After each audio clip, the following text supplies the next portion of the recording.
یہ جو سویڈن میں واقعہ ہوا اور اس سے قبل ٹیری جونز نے جو ہالینڈ میں کیا اور اس طرح کے ملتے جلتے واقعات جو ہوتے رہتے ہیں، یہ اس لیے ہیں کہ یہ لوگ اس کتاب سے ہار گئے ہیں۔ اگر قرآن کا مقابلہ کرنے کی ہمت ہوتی تو یہ کوئی تھوڑا کرنے والا کام تھا۔ آزادی اظہار کی بات کرنے والے، بات بات پہ ڈائیلاگ مکالمے کی بات کرنے والے اس سطحیت پہ کیوں اتر آئے؟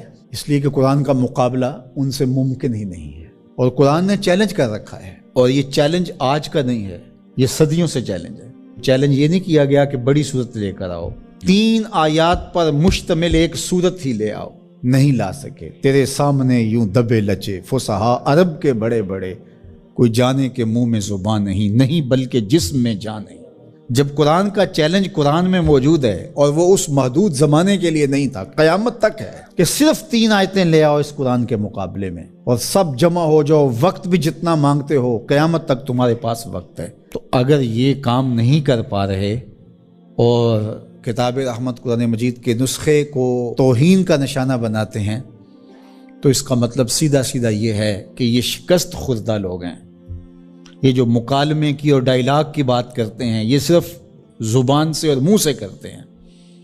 آزادی اظہار کی بات کرتے ہیں تو 1450 سال قبل کی کتاب کو برداشت نہیں کر رہے، تو آزادی اظہار کس کا نام ہے پھر تمہارے؟ تو یہ شکست خوردہ لوگ ہیں، قرآن سے شکست کھا گئے، اور انہوں نے ان اپنی حرکتوں سے بتایا ہے کہ ہم قرآن کا مقابلہ نہیں کر سکتے۔ جب دلیلیں ختم ہو تو گالیاں دی جاتی ہیں، جب بات کرنا نہ آئے تو گریبان کو کوئی پکڑتا ہے۔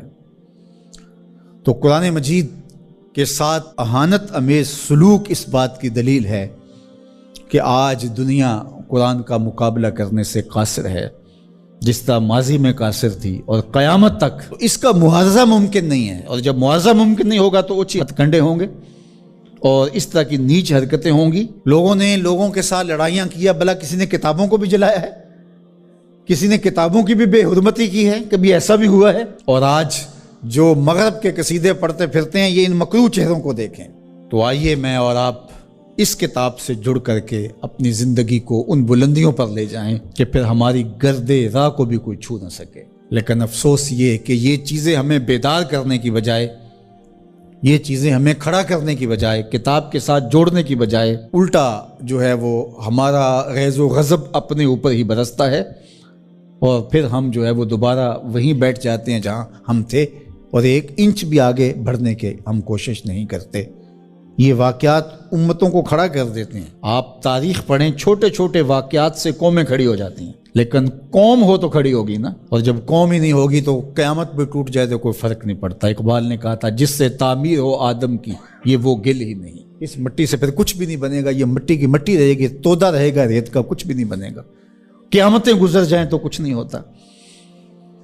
تو یہ چیزیں امت کو کھڑی کر دیں، اور کتاب رحمت کے ساتھ ہم جو ہے وہ جڑ جائیں، اور اس طرح جڑیں کہ ہمارا اوڑھنا بچھونا اس کتاب کی تعلیمات کے نتیجے میں ہو، اور پھر دیکھنا کہ دنیا تسخیر کرنے کا راستہ یہیں سے نکلے گا۔ اللہ جل شانہ ہمیں ہمت عطا فرمائے۔ اگرچہ ہمارا دل بہت دکھا ہے اس معاملے کے اندر، اور اس وقت پے در پے ایسے واقعات ہوتے ہیں کہ ہمارا دل زخمی ہوتا ہے، لیکن ہم اس کا کیا کر سکتے ہیں جب تک ہمارے پاس قوت نہیں ہوگی، شوکت اور حشمت نہیں ہوگی۔ مغلوب قومیں سوائے پیچ و تاب کے اور کیا کر سکتی ہیں؟ غالب قومیں جو ہیں وہ فیصلے کرتی ہیں، اور فیصلے ہی نتیجہ خیز ہوتے ہیں۔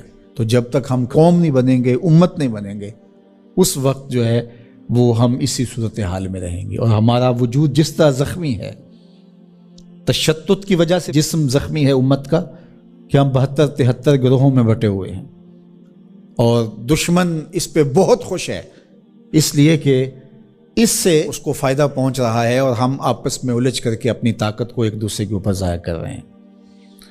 دوسری جانب ہم جغرافیائی تقسیمات پر یقین اس قدر پختہ رکھ لیا ہے، جو ایک مغرب کی سازش تھی۔ جب سلطنت عثمانیہ ٹوٹی تھی، عرب ممالک کو ٹکڑیوں میں بانٹ دیا گیا، اور باقی ممالک کو جو ایک وحدت تھی امت کی، اس کو تقسیم کر دیا گیا، اور یورپ یونین 27 ممالک کے اوپر خلافت سے تصور دے کے دوبارہ جڑ جاتے ہیں۔ وہ بکھرے ہوئے جڑ کر کے اپنا مشترکہ دفاع، مشترکہ کرنسی اور یہ ساری چیزیں بنا کے تو وہ باقاعدہ 27 ملک جڑ جاتے ہیں، 50 ریاستیں امریکہ کی ہیں جو جڑی ہوئی ہے اور ایک وحدت ہے۔ تو امت مسلمہ کو ٹکڑے ٹکڑے کر دیا، اور آج دیکھیے کہ ان ملکوں کی باہم لڑائی سے شام کا کیا حال ہو رہا ہے اور یمن کا کیا حال ہو رہا ہے۔ بلکتے ہوئے یتیموں کے آنسو پوچھنے والا کوئی نہیں ہے، سب کو اپنے مفادات سے غرض ہے۔ اور یہ امت اس وقت جس طرح زخم خوردہ ہے اور جس اذیت میں مبتلا ہے، کیا کہا جائے اور کیا بولا جائے۔ ہمارا دیش تو اسلام تھا، چاہے کسی بھی خطے میں رہنے والے ہوں، کسی بھی گوشے کے بسنے والے ہوں، لیکن ہماری شناخت علاقے بن گئے، جغرافیہ بن گیا، جبکہ ہماری شناخت علاقے اور جغرافیہ نہیں تھا، ہماری شناخت دین تھا۔ ہم سب سے پہلے مسلمان تھے۔